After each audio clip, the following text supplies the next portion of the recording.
Vindo de um partido novo, uma candidatura que pela primeira vez vai acontecer hoje enquanto pré-candidato, você vê esse trabalho que vocês estão estruturando como uma candidatura real para tentar se tornar presidente ou, mais uma vez, vai ser um protesto do MBL agora junto à Missão?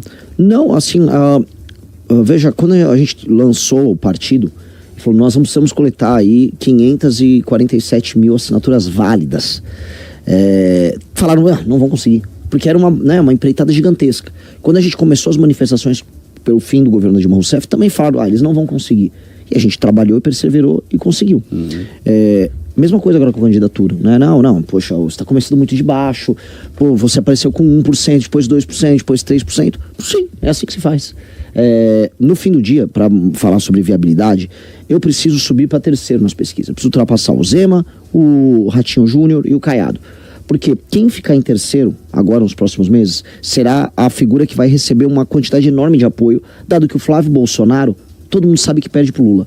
Ele sim é uma candidatura de protesto, entre aspas, e de manutenção do eleitorado da família. Então ele perde. Então as pessoas que querem fazer um voto útil, que querem conhecer um projeto diferente, vão pro terceiro colocado. Basta, para mim, para ser amplamente viável, ultrapassar esses governadores que já estão tecnicamente empatados comigo. Não é que eu estou muito atrás, eu vou ultrapassar eles daqui a pouco. Eu sou o que mais cresce em redes, eu sou mais pesquisado no Google dentre todos esses governadores, eu sou o que já está rodando no Brasil, eu sou o único que tem propostas diferentes. Nas redes sociais eu sou muito mais comentado do que eles, então é uma questão de tempo. As pesquisas, elas mostram que o teu eleitorado hoje, quem te apoia hoje é o jovem. Sim. Isso fica muito claro nas pesquisas. Como agora você conseguir sair dessa faixa dos jovens e conseguir dialogar principalmente com o pessoal mais velho? Qual é o plano que você tem em mente? Fala, meus queridos, aqui quem fala é o Alan do canal Inevitável Cortes, e no meu segundo mês postando cortes aqui no YouTube de figuras do Partido Missão e do MBL, eu faturei cerca de 25 mil reais ou um pouquinho mais de 4 mil dólares. E se você tem interesse em estar criando o seu próprio canal de cortes, eu preparei um treinamento 100% focado, mostrando o passo a passo para você estar conseguindo fazer seus cortes de figuras do Partido Missão e do MBL. Para acessar o treinamento é só clicar no primeiro link da descrição ou ler o QR Code que está aparecendo aqui no meio da tela agora. É uma espécie de uma trajetória do mais jovem que vai para a geração millennial, que é a minha geração, da galera que vai de 30 e tantos para 40 e poucos, e dali diante subindo para a geração X e depois para gerações mais velhas, né? A geração do meu pai, por exemplo. Naturalmente os jovens estão conversando com seus pais. Todo mundo, se perguntar para qualquer estrategista político, se ele fosse escolher uma demografia para começar uma campanha, né? uma turma de uma idade para começar a campanha, ele falaria, o homem jovem. O homem jovem é o mais ativo, o homem jovem é o mais empolgado, é o que tem mais energia. Pois bem, quando a gente pega na pesquisa Atlas e olha, entre os jovens, eu já tô com 21,8%, entre 16 a 24 anos. O problema é que isso é entre todos os jovens. Quando a gente olha homens jovens, eu passo de 31%. Ou seja, entre homens jovens no Brasil, eu lidero as pesquisas para presidente da República. O que é bastante assustador, porque é uma pré-candidatura nossa que tem 2 meses de existência. Esses homens jovens, eles têm uma capacidade de divulgar suas ideias e de difundir o que eles pensam enorme. Quem começou com homens jovens? Bolsonaro, em 2015, 2016. Donald Trump, em 2014, 2015. Javier Milei. Então, tem um padrão. Em geral, o homem jovem, ele é o primeiro a adotar a novidade e divulgar. E aí ele vai convencendo seus pais e avós. Então, para te responder de maneira bem precisa, o crescimento da nossa pré-campanha vai depender da capacidade desses jovens contaminarem pais, avós e amigos. Isso já está acontecendo, tá? E aí a gente tem que só acelerar e o resultado final vai depender de quanto a gente contamina eles. A gente falou aqui de Lula, de Bolsonaro, mas em nível internacional, Milei te agrada? Gosto do trabalho que ele vem fazendo. Ele pegou uma nação quebrada e ele está transformando numa nação com grandes expectativas. Eu estive na Argentina recentemente, o clima das pessoas já é de otimismo. Mudou a energia deles, porque eles começaram a ver os primeiros resultados econômicos. Como que é para você, até antes da gente ir para o intervalo, porque no seu discurso você fala muito sobre romper com o sistema, trazer essas novidades, fazer alterações, e a gente sabe, por outro lado também, que existem muitos especialistas que falam, poxa, para você assumir uma presidência, você tem que entrar no jogo, você não é muitas vezes um motorista, é um maquinista, né? Você liga e desliga a máquina. Como que você vê isso? Porque depende de outros entes que não apenas o presidente. Como é que você enxerga isso, Renan? Infelizmente no Brasil, para quem está nos assistindo para entender de maneira clara, o presidente manda muito, muito pouco. E manda pouco porque quando a gente fez a Constituição de 88, ela foi desenhada para ser parlamentarista, um regime que o poder ia vir do Congresso. Só que as pessoas falavam naquela época, não, eu quero votar para presidente. Você tinha o regime militar ali em que você não votava pro presidente. Aí eles fizeram uma mistura. Não, olha só. O poder tá com o Congresso, mas vai ter um presidente. Aí o que acontece? O presidente não manda nada, você vota meio que à toa pra presidente, e quem manda são umas pessoas que você não sabe o nome, e em geral de estados muito mal administrados. Qual a nossa reclamação com o Congresso? Que até você colocou de maneira precisa, e a gente ataca o sistema. O Congresso brasileiro, ele é administrado por pessoas oriundas, vamos dizer, de estados como Alagoas, como Maranhão, como Piauí. Estados que, se você olhar, são os piores estados no Brasil para se viver, com os piores índices de tudo. São lugares com qualidade de vida similar a países da África subsaariana. Então esses caras que são mal administrados não deviam administrar a gente. Poços de Caldas tem um IDH, tem uma qualidade de vida acima da média. Ela não poderia ser administrada, sei lá, pelo Hugo Mota, que é o presidente da Câmara dos Deputados lá da Paraíba. Ou por um cara que é o Alcolumbre, que é do Amapá.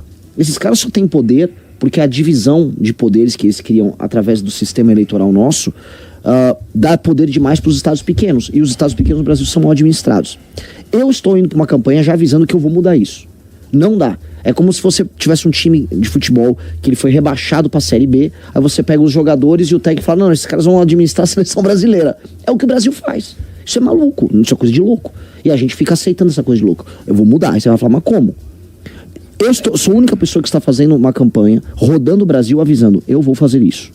Eu fui pra Garanhuns, terra do Lula, inclusive, lá em Pernambuco, e eu falei na rádio, olha, se você vende seu voto, eu vou prender você por 10 anos. Quem vende o voto vai ser preso por 10 anos, e quem compra voto, preso por 20 anos. Eu vou fundir cidades pequenas, eu vou botar interventores. E se o Estado tiver mal administrado, eu vou botar interventor também. Foram duas polêmicas em relação a isso. Foi primeiro o Acre, que você falou que deixaria de ser Estado, não foi? Sim. Seria um território autônomo. Sim. E teve Tocantins, foi? Tocantins fazer uma fusão com Goiás para ser uma unidade administrativa comum. Os dois teriam a mesma unidade administrativa. Então deixaríamos de ser uma federação? Não, seríamos uma federação. A questão toda é que nós teríamos unidades administrativas para além dos estados. Então você pode ter um território. A minha pergunta é, por que o Acre, que tem uma população de 850 mil pessoas, tem que ter 3 senadores? O mesmo número de São Paulo. Por que o Acre, que se você fosse fazer a repartição, teria no máximo 2 deputados federais, tem 8 deputados federais? Isso é injusto. Isso é injusto com Minas Gerais, isso é injusto com São Paulo, isso é injusto com todo mundo. São Paulo, se fosse ter na métrica correta, São Paulo teria mais de 100 deputados federais. Mas não pode. Então o voto de um paulista vale menos. Muito menos. Só que o paulista é um povo que dá muito resultado, né? Acho que 40% da arrecadação brasileira vem de São Paulo. Quer dizer, São Paulo paga a banda, mas não escolhe a música. Então isso tá errado. Então vamos dizer, mas pelo menos isso está ajudando muito o Acre, né? O povo do Acre está ganhando muito com seus senadores. Não tá. O Acre tá uma desgraça. O Amapá tá uma desgraça. Então são políticos que roubam as pessoas, os estados continuam muito pobres e a gente paga a conta aqui. Isso não pode ficar assim. A gente não pode deixar que seja assim. Então, se eu for presidente da República, te respondendo de maneira clara, eu vou ganhar com uma campanha falando isso. Uhum. E aí eu chegando lá, existem uns 6 primeiros meses em que nós vamos ter que entrar com uma agenda. E eu vou entrar primeiro com uma guerra contra o crime organizado, e minha popularidade vai ficar muito alta, porque quem enfrentar o crime organizado, o primeiro presidente que enfrentar o crime organizado e destruir o crime organizado, será o presidente mais popular da história. Você pretende ir naquela linha do Bukele? Sim, tem que ser.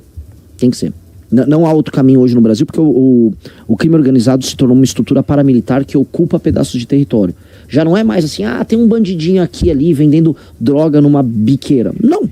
Existe uma instituição... Profissionalização. Muito profissional. O Comando Vermelho está usando drones para a gente ter uma cruzada de linha e o Comando Vermelho virar uma guerrilha que se defenda no modelo ucraniano, usando drones e esse aparato. É isso aqui. Dinheiro eles têm, basta eles se organizarem. E o PCC... tá até no mercado financeiro, tá na Faria Lima em São Paulo. A REAG, que foi liquidada agora, era uma empresa de lavagem de dinheiro do PCC.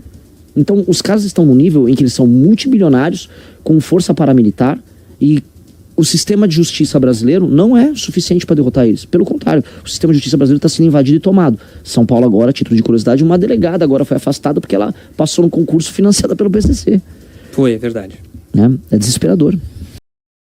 Está gostando do vídeo? Para mais vídeos como este, se inscreva no canal Cortes Selvagens. Deixe o like, comente abaixo o que achou e te vejo no próximo vídeo.